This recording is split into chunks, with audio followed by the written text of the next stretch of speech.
My boss chuckled crudely, saying, Bonuses are wasted on high school graduates. "This person has consistently hindered my work in the past, and today he pushed me to resign." He remains oblivious, even though it's actually him who will be inconvenienced if I leave. Suppressing my laughter, I signed the resignation letter. My name is George, 27 years old. Having lost my parents early, I was raised by my maternal grandparents. After graduating from high school, I joined a company that develops and sells pet food. It wasn't a large company, but they actively hired people like me with a high school education. However, 5 years after I started working there, the research department developed pet food specifically for senior cats and dogs. The product gained popularity, and the company experienced rapid growth. As a member of the sales department, I became incredibly busy, running around to meet with clients every day. With the company's expansion, the number of job applicants increased, and high school graduates like me became less common. Compared to my college-educated colleagues, I lagged behind in terms of education, and I struggled with tasks that required intellectual effort. Consequently, it wasn't uncommon for highly capable college graduates who joined after me to get promoted ahead of me. But I do love this company. I murmured while feeding my grandparents' elderly cat with our own brand of food. Thanks to our company's pet food, my cat remained lively even after turning 15. Even though I can't seem to get promoted, I still want to continue working at this company. Despite not having an impressive educational background, I work as a salesperson who relies on my own efforts. However, Jack, our department head who was headhunted from another company a few years ago, seems to dislike my approach. Initially, he worked in the materials procurement department, but when a vacancy opened up for the sales department's manager position, he was transferred from materials procurement. Jack, with his impressive educational background, seems to take pride in it. Consequently, he disapproves of me, a high school graduate, achieving decent results. I don't need subordinates without education. Can you transfer to another department? When Jack is irritated, he casually makes remarks like this to me. Although he's not always sarcastic, when he's in a bad mood, his snide comments can be quite harsh, so I try to avoid getting too close. Not only with me, but he also tends to be sarcastic toward others who don't meet his high standards. It seems I'm not the only victim of his behavior. One day, it happened. I did it. We're close to finalizing a contract with a major corporation, I exclaimed, and the sales team congratulated me with smiles. This contract with the company has been a long-awaited opportunity, and now, finally, discussions have begun toward formalizing the contract. Although it wasn't the official stage yet, we needed a few more meetings. But at this rate, we could push through to contract completion. I'll do my best to take it all the way to the final agreement, I declared, encouraged by my colleagues' supportive smiles. However, Jack looked at me with an inscrutable expression. The next day, as I checked my belongings before heading to a client meeting, I noticed my handkerchief was missing from my bag. More small items disappeared, making me suspicious. Then, my wallet vanished. Panic set in. With the help of my colleagues, we searched and found my wallet in the company's trash bin. Did you accidentally throw it away? Making a big fuss over your own mistake is quite a nuisance, Jack said, his face showing clear exasperation. But I didn't miss the fleeting hint of amusement in Jack's expression. It seems like Jack might be the culprit. That split-second twisted smile made me suspect as much. Since that day, Jack's harassment has only worsened. Finish this task by tomorrow. But it's already past working hours. Are you defying me? He glared at me sharply. Even though I was getting ready to leave, Jack piled a massive amount of work on me. I end up working overtime almost every day because of this. Even when I complete my tasks diligently, Jack doesn't offer any gratitude. Instead, he calls me out for minor mistakes and scolds me relentlessly. Some sympathetic coworkers tried to intervene, but after Jack's threatening words, no one dared to help me anymore. It seems you want to experience the same fate as this person. He sneered. Since then, I've been on my own. While enduring Jack's snide remarks and reprimands, I continued negotiations with the well-known corporation. The contract was substantial, requiring thorough preparation. However, on the day of our final meeting, disaster struck. I don't have the handout materials for the presentation. I realized that the carefully prepared distribution materials were inexplicably missing from my bag. Smirking, Jack approached me. Oh, were those important? They seemed so shoddy. I mistook them for trash. Stunned, I listened as Jack continued. This might ruin the contract. Besides, a significant deal like this was probably beyond your capabilities anyway. Did Jack prioritize harassing me over the company's success? Suppressing my anger, I ignored his gloating expression and rushed out with the materials I had. Fortunately, a nearly identical PowerPoint presentation. Although I initially created it in PowerPoint, I had remade it in print format for better readability. In the end, we successfully navigated the final meeting, and the contract was signed. This might lead to a promotion. With the bonus coming up, maybe I'll treat my grandparents to dinner. Jack grumbled while reluctantly acknowledging my achievement. However, a week after finalizing the contract, on the eve of bonus payment day, I arrived at work feeling excited. But as soon as I got there, Jack summoned me.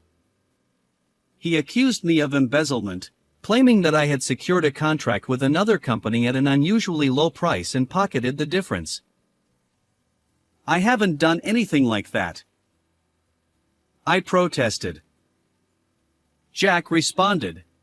We have substantial evidence. If this gets out, you'll be fired for sure. But if you sign the resignation letter now, I'll take responsibility and cover it up. You're a criminal for embezzlement, but you're also the one who secured the deal with the major corporation. With that, Jack handed me a prepared resignation letter and my salary statement. He lifted the salary statement, tore it up right in front of me, and sneered. Bonuses are wasted on high school graduates. Then he chuckled crudely. I never embezzled anything. The evidence Jack showed me was cleverly fabricated but entirely baseless. He must have prepared it to discredit me. And Jack, seizing the opportune moment on the eve of bonuses, lured me into this trap. I knew he disliked me, but I never expected it to go this far. After you leave, I'll take over as the person in charge of that contract. Rest assured, I'll handle it responsibly, so go ahead and quit the company. It seems that Jack's intention is to take credit for my achievements. Can there really be people in this world who do such unbelievable things? Faced with this shocking reality, I couldn't help but feel like laughing. However, if I laughed here, Jack would probably consider me abnormal. Is it okay for me to leave today? Yeah, you can quit today. Understood. I'll sign the resignation letter. Seeing me trembling as I tried to hold back my laughter, Jack misunderstood my agitation as frustration.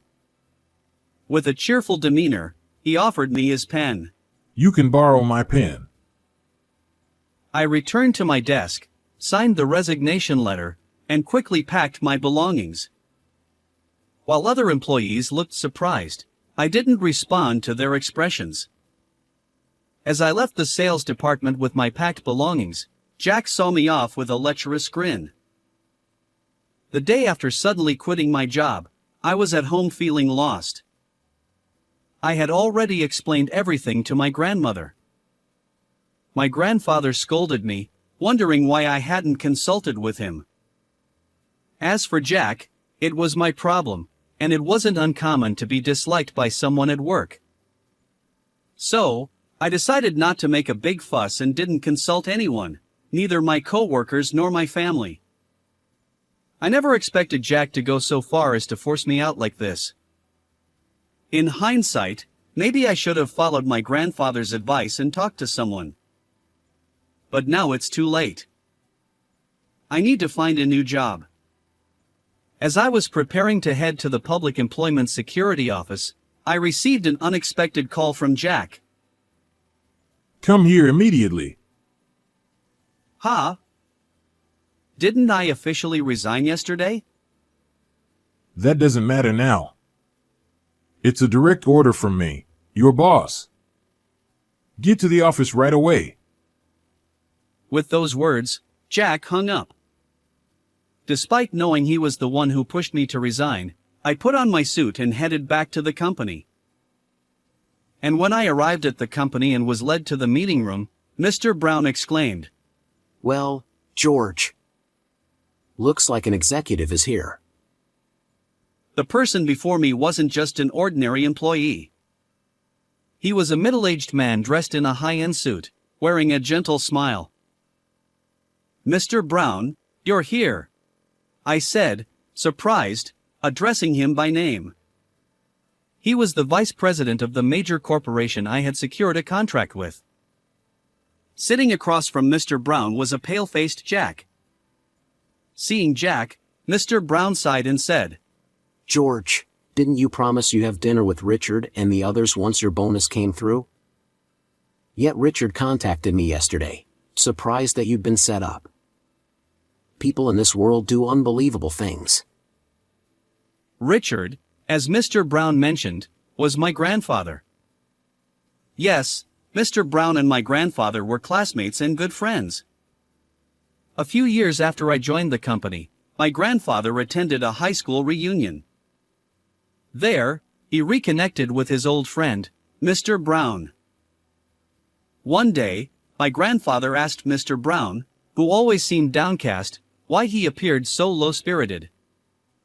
Mr. Brown confessed that his elderly cat had lost its appetite, and although it was inevitable due to old age, he felt concerned. That's when my grandfather recommended the senior cat pet food produced by my company. Although Mr. Brown was aware of pet food, he hadn't considered trying it until he learned it was made by his friend's grandchild's company. To his surprise, the cat responded well, regained energy, and seemed happier.